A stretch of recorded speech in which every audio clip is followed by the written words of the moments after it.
सुरी जेव्हा धार लावतो आपण तेव्हा त्या चिंगाऱ्या बाहेर पडतात. तशीच चिंगारी व्हील जेव्हा घासतो तसं बाहेर पडतात. तर पब्लिकला असं वाटलं की ट्रेनला आग लागली. तर ऍक्च्युली ती ट्रेनला आग लागली नव्हती, ती चिंगारी पडत होती.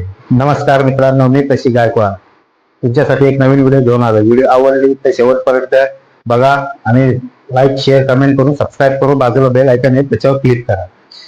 तर माझ्या थंबनेलवरून तुम्हाला कळलं असेल व्हिडिओचं काय आहे टायटल. तर व्हिडिओ तर अशी आहे की काल आपल्या महाराष्ट्रात ऍक्सिडेंट झाला, रेल्वे अपघात झाला. तो कसा झाला, कशामुळे झाला ते तुम्हाला मी सविस्तर सांगणार. तर काल मुंबईहून पुष्पक गाडी निघाली, ती जळगाव पर्यंत गेली. पाचोऱ्याच्या आसपास तिकडे कोणीतरी चेन पुलिंग म्हणजे काय? जर आपल्या एका कोच मध्ये 2 सीट असतात, म्हणजे टोटल 4 असतात, त्याच्यामध्ये लाल वायर असते वरती हँग केलेली, ती खेचली तर गाडीला ब्रेक लागला जातो.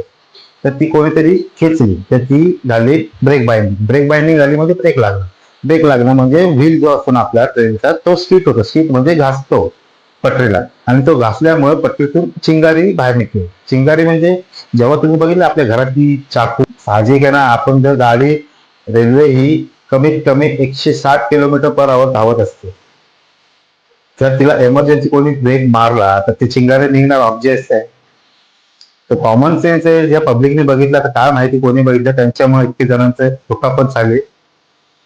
पण कधी मी तुम्हाला सांगतो, असं काही झालं ना घाबरायचं नाही, पहिले नीट बघायचं काय होते कसं. आता काल कसं झालं, त्यांनी चेन पुलिंग केली, ब्रेक झाला, ब्रेक लागली, गाडी थांबली, चालत्या गाडीला कोणी उड्या मारल्या.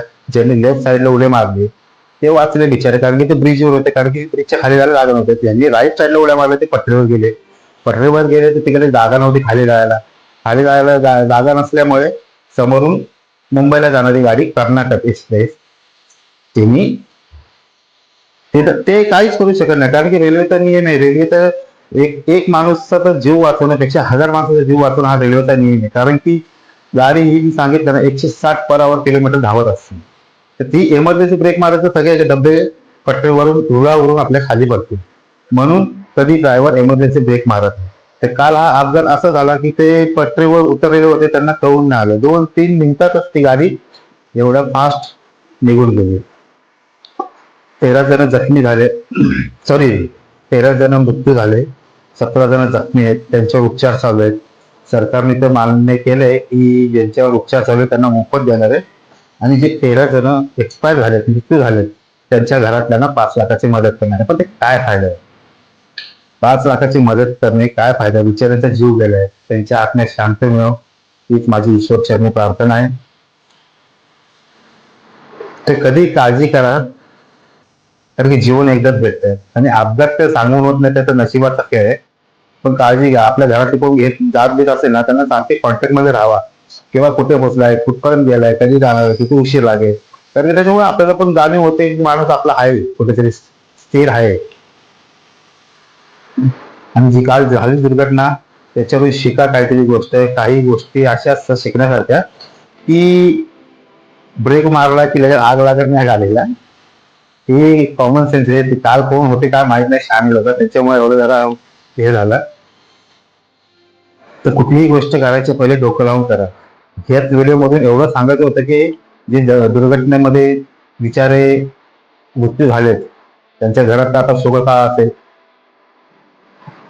त्यांच्यासाठी आपण 2 मिनिट मौन पाळूया.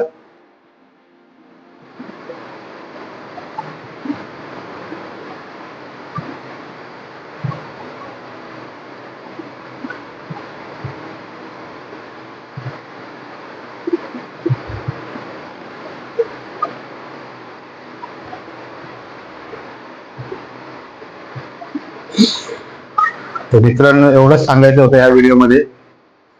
आपलं जीवन नीट राहा, जागा, चांगलं फॅमिलीची काळजी घ्या. भेटूया पुढच्या व्हिडिओ.